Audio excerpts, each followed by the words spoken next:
Bwana Yesu asifiwe sana. Kwa mantiki hiyo, shetani anatamani kukukosesha, lakini anatamani sana kukukwamisha ili ujikute hauendi sawa sawa na makusudi ya Mungu ambayo ameyaweka katika maisha yako.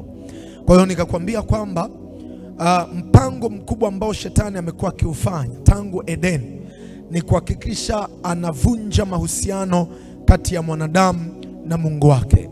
Wote tunafahamu kwamba Adamu pamoja na Mungu walikuwa na ile divine relationship, mahusiano ya kiungu ambao walikuwa wanakutana Edeni. Maandiko yanasema Mungu alikuwa anakwenda Edeni kumuona Adamu kila wakati wa jua kupunga.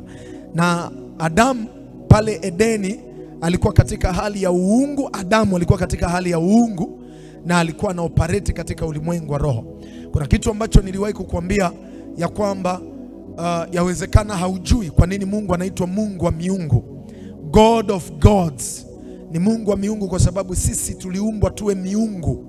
Tulifanywa kuwa Mungu hapa duniani ili tuweze kudominate na tuweze kusubdue, tuweze kutiisha na kutawala. Na nikakwambia moja kati ya kitu ambacho Mungu alikitengeneza kwa mwanadamu, aliamua kujitengeneza yeye. Kwa hiyo akamtengeneza mwanadamu kuwa balozi wake. Ndio maana maandiko yanaeleza kwamba mbingu ni mbingu za Bwana, lakini nchi amewapa wanadamu. Manake wewe ulipewa uweze kutawala hapa duniani, Mungu akiwa anatawala mbinguni. Manake yeye akawa ni Mungu ambaye anatawala mbinguni, wewe ukawa ni Mungu unayetawala hapa duniani. Sasa point ya msingi ambayo Mungu alikuwa ameikusudia kwa wanadamu ni kwamba alitaka wafanye wao wawe miungu, waweze kutawala hapa. Sijui kama tunaelewana. Na ndio maana kwa sababu alikufanya kuwa na renki ya kwake, ndio maana Mungu alikuwa anashuka kuja kumvisit mwanadamu hapa duniani. Alikuwa anashuka kumtembelea, alikuwa anakuja kumuona kila wakati wa jua kupunga. Bwana Yesu asifiwe. Wengi wanajiuliza kwa nini alikuwa anaacha malaika mbinguni, anaacha kila kitu mbinguni, anashuka kumfuata mwanadamu. Namba moja, mwanadamu aliumbwa kwenye image, kwenye mfano wa Mungu. Lakini mwanadamu aliumbiwa vitu vitatu ambavyo Mungu anavyo. Namba moja, mwanadamu alipewa kitu kinaitwa free will.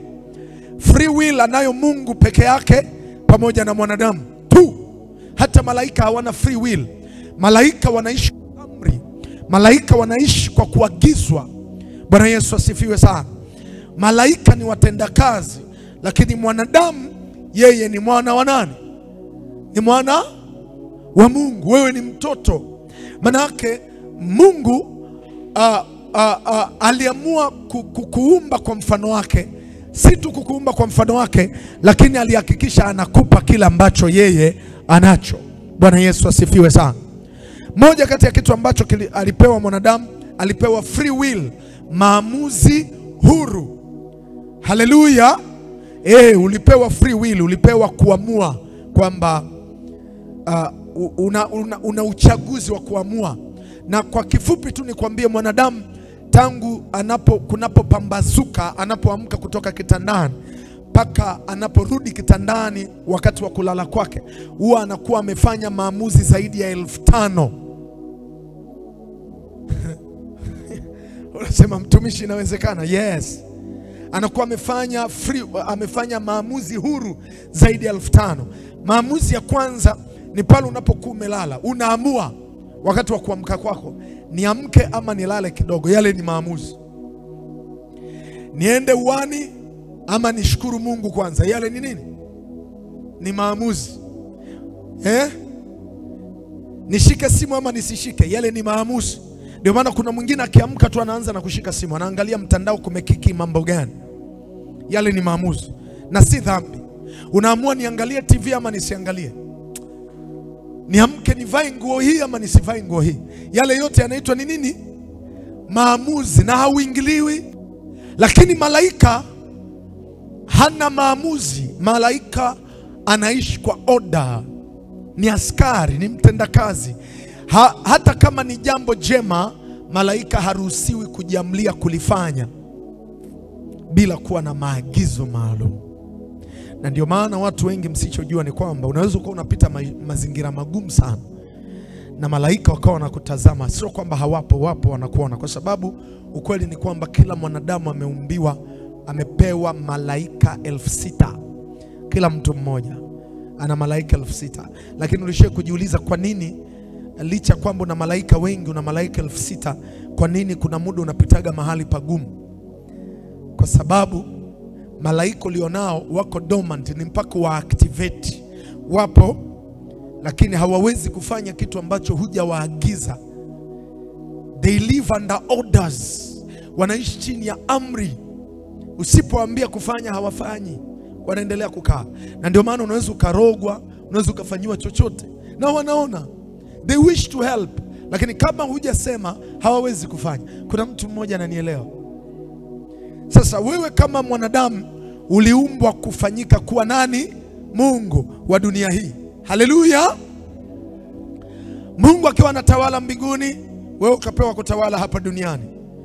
Na hilo ni jambo la kwanza. Na kwa nini uliumbwa kuwa Mungu? Kwa sababu vile vyote ambavyo Mungu anavyo wewe ulipewa. Namba 1 nimesema ni maamuzi huru. Namba 2 uwezo wa kutawala. Mungu anatawala. Mwingine anayetawala ni mwanadamu. Anasema kwenye kitabu cha Mwanzo sura ya 1 mstari wa 26, anasema na tumfanye mtu kwa mfano wetu. Alafu sifa ya pili ya kumfanya huyo mtu sio akale chakula, sio akaishi, akatawale. Sawa purpose ama kusudi la Mungu kumuumba mwanadamu ilikuwa ni kutawala. Na ndio maana ukisoma katika Mwanzo 1:26, wakati Mungu anaanza kutengeneza idea, kusudi la yeye kumuumba mwanadamu, anasema na tumfanye mtu kwa mfano wetu na kwa sura yetu akatawale. Yani kusudi la yeye kumfanya mwanadamu ni kutawala, kudominate. Na anayetawala, the one who is reigning is God only, God Almighty. Mungu ndiye anayetawala, sivyo? Kama Mungu anatawala, mwanadamu pia ulipewa uje utawale duniani. Kwa hiyo tumeona maamuzi huru, na jambo la pili ni kutawala. Lakini jambo la tatu, kutiisha. Kutiisha ni kuvifanya vitu viwe vile wewe unataka. Uwezo wa kuumba mwanadamu alipewa. Bwana Yesu asifiwe. Na ndio maana kwa maneno ya kinywa chako unaweza ukaumba vitu vikatokea. Na ndio maana huwa I always tell you, na ninawaambiaga watu kwamba shetani ni powerless. Shetani hana nguvu kwa mwanadamu. Kwa nini? Kwa sababu ili shetani aweze kukudefeat wewe, aweze kukupiga wewe, atahakikisha yeye anakucholea michoro na mitego uweze kujitamkia maneno mabaya, kwa sababu anajua ndani ya kinywa chako kuna nguvu ya uumbaji. Kwa hiyo shetani atatumia maneno yako, wewe mwenyewe utajikuta unajifunga kwenye maisha yako. Na ndio maana maandiko yanasema umetegwa kwa maneno ya kinywa chako. Manake kwa maneno ya kinywa chako you shall succeed, na kwa maneno ya kinywa chako you shall fail. Unaweza ukajiweka under bondage, kwenye utumwa kwa maneno ya kinywa chako. Ndio maana nikakwambia si shida sana kumkuta mtu anakuambia vyuma vimekaza mwanangu. Mambo magumu. Hapa stoboi. Hapa sijui kama nitaweza. Nipo na zuga tu mwanangu. Vipi umetoka wapi? Nimetoka kwenye mihangaiko. Maneno yako tamkia, unampa ruhusa shetani. Kwa nini? Wewe kama Mungu aliyewekwa duniani wakati wa Edeni ulipewa huo uwezo wa maneno. Ukitamka maneno mabaya juu yako, unafanya kitu kinaitwa law of attraction. Unavuta yale mabaya yanakufikia, kwa sababu ndani ya kinywa chako kuna nguvu. Anasema uhai na mauti viko chini ya nguvu ya nini? Ya ulimi, na yoyote anayeupenda ulimi atakula matunda yake, aidha matunda mabovu ama mazuri, lakini kwa matunda ya kinywa chako na ya ulimi wako you shall live, utaishi. Sawa? Kama ambavyo Mungu aliumba dunia na iwe nuru, ikawa nuru. Na iwe hivi na iwe hivi, na vyote vikatokea. Ile nguvu ya kuumba aliweka ndani yako. Ndio maana moja kati ya watu waliokufa, fuatilia, baada ya kuugua, asilimia kubwa walikili baadaye. Wakasema mimi sijui kama nitapona. mimi nadhani ni wakufa tu. Sikiliza, hata kama unaona dalili ya kufa, unakufa kesho. Yaani unaona kabisa hapa mimi nakata lingi, usikili udhaifu kijinga. Unakwambia usikubali kufa kipumbavu, sema amina. Hakuna kukili. Kwa sababu unapokili kwa kinywa chako unamsaidia adui. Sasa nimejaribu kukuonesha wewe uliumbwa kuwa nani. Ndio maana mwandishi wa Zaburi anasema anamuita Mungu Mungu wa nini? Mungu wa miungu, si ndio? Manake Mungu wa miungu, manake wewe uliumbwa uwe Mungu. Sasa tunakuja kwa mpango wa shetani. Shetani yeye alitamani achukue nafasi ya Mungu. Ndio chanzo cha bato kati ya shetani na Mungu. Kwa sababu shetani alikuwa anaitwa the shining morning star, Lucifer. El ile ya mwisho waga ni Mungu. Ndio maana malaika wote mwishoni wana El. Gabriel, Michael, ambao Michael ni Mikael, Rafael. Mungu anaitwa Elishadai. Zile zote kuna El mwisho, kuna El mwisho. Unasikia panaitwa Bethel. Bethel manake Beth El. Beth ni nyumba ya Mungu. El ni Mungu. Yesu asifiwe. El Shaddai. El. Tunaenda sambamba. Sasa shetani naye kabla hajaasi alikuwa anaitwa Lucifer. The shining morning star, ni nyota ya asubuhi yenye kung'aa sana. Na shetani alikuwa ni malaika wa sifa. We all know, kwa sababu nimekuwa nikikufundisha hii mara kwa mara. Alikuwa ni praise and worship. Biblia inasema ya kwamba ndani yake kulikuwa kuna vinanda. Alikuwa akikaa hivi matari pamoja na vinanda, pamoja na ming'aro ya disco light ilikuwa inatoka ndani mwake. Na ndio maana moja kati ya bato kubwa inayotokeaga makanisani leo ni kwa waimbaji wa praise and worship. Kwa sababu ile ilikuwa ni huduma ya shetani. Na ndio maana rebellion kubwa inatoka kwa waimbaji. Makanisa yote fuatilia. Unaweza kukuta waimbaji lakini kuna mashoga mle. Waimbaji wanapenda hela kuliko kuimba. Waimbaji kuna wavuta bangi, kuna wazinzi, alafu ni praise and worship. Kwa nini? Ni huduma ambayo shetani alikuwa nayo. Sasa najaribu kukupitisha lakini nataka uelewe mahali tunaelekea. Sasa tukija kwa upande wa shetani. Shetani aliingiwa tamaa baada ya kusifiwa na nini? Akaingiwa tamaa, akatamani kuchukua nafasi ya Mungu. Akatamani kuinua kiti chake ili afikie kwenye nafasi alionayo Mungu. Sasa li jamaa linataka lipate nafasi ya uungu. Maandiko yanasema akiwa katika hali ya kuwaza kabla hajatimiza ile adhima, alitandikwa yeye pamoja na malaika zake. Moja ya tatu ya malaika akawa amechomoka nao wakashuka. Wale angels wengine wakiwa ni pamoja na wale malaika 6 ambao walitupwa katika mto Efrati. Nilikuonesha kwenye lile somo lililopita la unyakuo pamoja na dhiki kuu, sio? Sasa wale malaika wako wengine ambao malaika walitupwa kwenye kitu kinaitwa shimo, linaitwa endless pit, shimo lisilokuwa na mwisho. Mpaka leo bado wanaendeleaga kuanguka. Ukisoma kwenye maandiko utaona kwenye Biblia Kiingereza wanasema endless pit.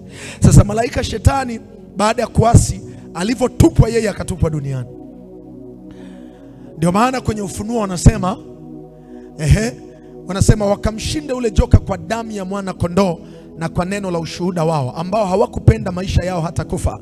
Anasema ole kwa nchi na bahari, maana ametupwa kwenu aliyekuwa mshtaki wa ndugu zetu, naye anajua kwamba anao wakati mchache. Hiki ni kisa cha shetani baada ya kutupwa duniani. Yohana aliona haya mafunuo. Maana unapoingia kwenye ufunuo katika ulimwengu wa roho unaoneshwa past, present na future, lakini unaviona vyote kama vinatendeka sasa hivi. Kwa hiyo Yohana alivyoona yale mambo akaona namna ambavyo shetani ametupwa na kukawa na furaha mbinguni, malaika wakashangilia. Lakini wakasema ole kwa nchi na nini na bahari, maana ametupwa mshtaki wa ndugu zetu. Sasa huyu adui kubwa la maadui, shetani mwenyewe, baada ya kutupwa, kumbuka alichokuwa anakitaka mbinguni ni nini? Nafasi ya nini? Ya uungu, si ndio? Ameshuka duniani manake uwe na uhakika misheni yake itaendelea. Alivyotupwa duniani akamkuta kuna Mungu mwingine amewekwa, anaitwa Adamu. Yeye ni ambassador, ni mwakilisha Mungu duniani. Akasema okay, kama nimeshindwa kuwa Mungu mbinguni, nitakuwa Mungu wapi? Duniani. Kwa alichofanya jamaa hakuwa na nguvu. Alitumia kitu kinaitwa deception. Alitumia kitu kinaitwa ulaghai. Kuna uongo na kuna ulaghai. Niliwahi kukufundisha. Uongo ni ule unazungumza kitu ambacho hakina ukweli wowote.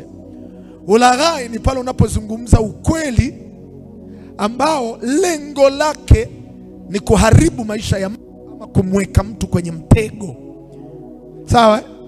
Au unatumia ukweli uliochanganyikana na uongo. Huu tunaita ulaghai, deception. Sawa? Shetani akatumia ulaghai kwa kumlaghai mke wa Adamu anaitwa Hawa, akamdanganya wakala tunda. Hakuwa na nguvu, hakuwa na uwezo wa kuondoa.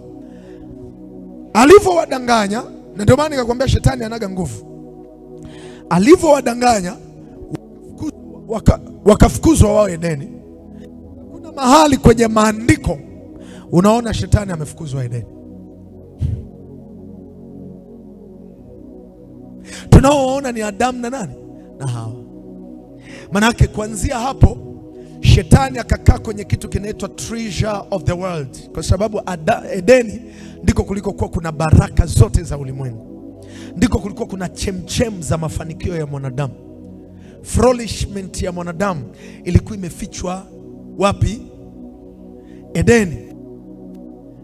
Ili jamaa likaja likaharibu mawasiliano. Sasa nataka nikuoneshe, baada ya Adamu kutoka nje ya Edeni, mawasiliano yake na Mungu yakakoma, kwa sababu alikuwa na divine relationship. Mungu alikuwa anaenda kumtembelea Adamu wakati wa jua kupunga. Ikafika wakati Adamu akiwa nje ya Edeni, akawa hana tena communication na Mungu wake.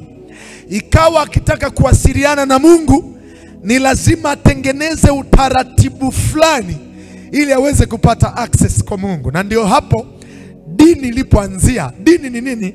Dini ni mfumo ambao mwanadamu anajitungia kwa lengo la kumtafuta nani? Mungu. Na ndio hapo tunawaona Kaini na Habili wanaanza kutoa sadaka. Habili anaamua kutoa sadaka ambao ni blood, ni sadaka yenye damu. Huyu anatoa mazao. Hapa sasa wahubiri wapigaji ndo wanapitiaga huko. Wanasema eti Kaini hakutoa sadaka iliyonona, Habili alitoa sadaka iliyonona. Wanazingua. Habili alitoa sadaka, alitoa sadaka ambayo ina damu. Alitoa wanyama ambao wana damu. Na Mungu kama roho, sawa? Mungu kama roho. Roho hii inavutiwa na damu. Roho yoyote inavutwa na damu. Wherever there is blood, there is a spirit. Na ndio maana unaona wachawi wanatoa makafara. Kwa nini wanatoa kafara? Kwa nini wanamwaga damu? Ili kuinvoke spirits kutoka ulimwengu wa giza wa roho. Kwa sababu sheria ya ulimwengu roho zinakula damu ama zinapokea damu kama sadaka. Zinavutiwa na damu. Sasa Mungu kama roho, baada ya Habili kutoa wanyama, Mungu akaenda kwenye wanyama ambao ni damu. Na ndio maana tukisoma kwenye kitabu cha Walawi unaona namna ambavyo walikuwa wanafundisha matumizi ya damu. Huku huyu jamaa alitoa mazao, na ndio sadaka yake ikakataliwa. Kuna mahali nimekufungua leo, umeelewa asikwambie tu huyu alitoa iliyonona, huyu alitoa vibovu. Wapi pa maandiko? Huyu alifanya vizuri kwa sababu Mungu ni roho. As a spirit, yeye kaenda kwenye spirit azili mazao. They take blood. Na ile blood inachomwa, alafu ule moshi wake una flow. Kuna mahali tunaelewana. Sasa mawasiliano ya mwanadamu yakawa yameharibika. Kwa hiyo mwanadamu ni mpaka atengeneze utaratibu fulani ili aweze kuwasiliana na Mungu wake. Sasa tuishia hapo, lakini nitaka nikuoneshe mbeleni. Ndio maana shetani anakuja kuonekana, anamjaribu Yesu. Anamwambia nimepewa mali zote za ulimwengu. Anamwambia, akampandisha juu akamwambia, tazama Maandiko yanasema akamuinua juu alafu akamuonesha fahari yote ya ulimwengu kwa dakika nini? Moja. Maana alimuonesha kwenye ulimwengu wa roho. Alafu akamwambia tazama hivi vyote nimepewa nini? Mimi. Nami yoyote anayenisujudia na yoyote nimtakaye. Hatumuoni Yesu akimbishia. Na muda huo maandiko yanamtaja shetani kama mungu wa dunia tayari. Kwa nini? Uungu wa dunia aliutoa wapi? Aliutoa kwa Adamu pale Edeni. Na anakuja kumuonesha Yesu. Yesu akamwambia nenda zako shetani, imeandikwa msujudie Bwana Mungu wako tu. Yesu hakusema kwamba sio vya kwako. Time is coming. Yesu alikuwa anajua muda unakuja, nikishaenda msalabani, nikienda kuzimu nitakunyang'anya funguo na mamlaka za Edeni. Sema amina. Haleluya. Kuna mahali unanielewa? Lakini target yangu nitaka kukuonesha ukuu wa shetani aliupata wapi na aliupata kwa nani, na lengo lake kubwa lilikuwa ni nini. Alikuwa anataka uungu, lakini alikuwa anakata mawasiliano ya mwanadamu na Mungu wake. Kwa nini? Anajua yeye ni mwana wa Jehanamu, hawezi kwenda tena mbinguni. Kwa hiyo anatafuta wa kwenda nao wengi ili aweze kuumiza moyo wa Mungu.